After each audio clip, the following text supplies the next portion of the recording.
I told you my story that anybody that gets to 21 years old in my family, something terrible happens to the person. Our firstborn became 21 years old in University of Jos. He became schizophrenic.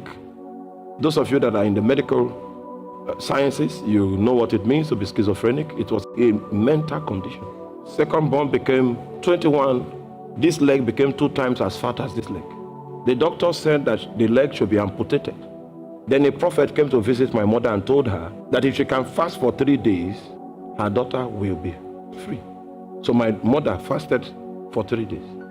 On the 3rd day, which was the day of the surgery, they took her to General Hospital, which is Federal Medical Center now.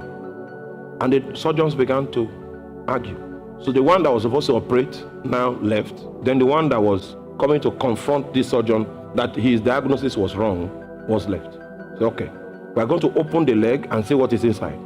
Then we'll close it up. So they opened the leg and saw pus. You know pus? Half bucket full. You know bucket? When they drained it out, it was half bucket. They cleaned up the pus, stitched back the leg, and when the wound healed, the stitch point disappeared. Till today. I know you didn't hear me. That sacrifice that was offered, it counteracted the mystery that was at work in the life of my sister. My sister would have been walking with crutches today with an amputated left leg if that fasting did not take place. The prophet that came to speak with my mom knew God and knew what was required to move his hand. I've seen many people that died for free. It was not their time to die on the calendar, but they had no prophet that could peep into the secrets of God. So Satan prospered in that day. Our 3rd born got to 21. He had a condition that could not be diagnosed. They even took samples from his body to medical laboratories in London. They could not decipher what was killing this young man. I was present when my elder brother became schizophrenic. That's when I discovered that the unwritten law that we did not read in my family was that nobody should study medicine. Everyone that attempted it became schizophrenic. And that's why I told my daughter, I did not study the medicine. So I cannot prove that we've defeated. Can you help us study medicine? So that it will be, are you? You are not following. Now, my cousin is at the back there. Her daughter is in Benue State University studying medicine. Strange symptoms have fallen on her. Symptoms that the doctors that are teaching her in school don't have a name for.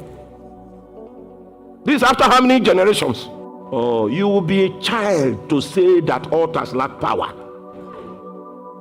The examples I'm giving you is of living people, living human beings. I'm not reading from textbooks. So brilliant.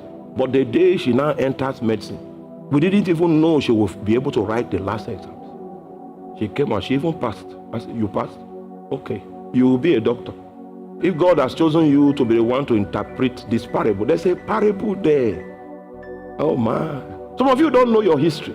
I know my own. Because I wanted to fight, I had to go get knowledge. They took her to Abuja, put some things at, like the kind of things they put on Robocop. And after we spent all that money, they did not come up with any diagnosis. You want to use physical equipment to find spiritual things. I was standing before my brother who was in 300 level medicine. He ran mad before my face. I'm an eyewitness. Those things were the things that made me go into the forest to look for God. 200 and something days of fasting. That kill me if you will not come out. Most of you have not grown restless enough. Who told you that I was supposed to die at 10 years? Yes, I actually died. I will tell you that story in some time to come. Everywhere was dark. Let one necromancer arise in your family, there will be darkness forever. Except a priest of light comes. Forget about the positive thinking and the motivational thinking, trying to encourage you so that you don't become depressed. Who wants to be depressed? Be depressed will deliver you, and then you walk in the truth. Because without the truth, you can never be delivered. A motivational preacher will say, you look fine. Then you tell yourself, I look fine. I look fine. I look fine. Wake up. Wake up. Life is spiritual. That psychological treatment, we did it. I did it more than you. I will go on a football field and I will be speaking to myself. They say it's faith declaration. The altar was even angry that I was talking. So I told God, it's time for you to kill me or make me wise.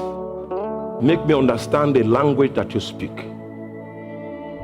Because in a fasting and prayer like this, he said, someone in your family is going to die.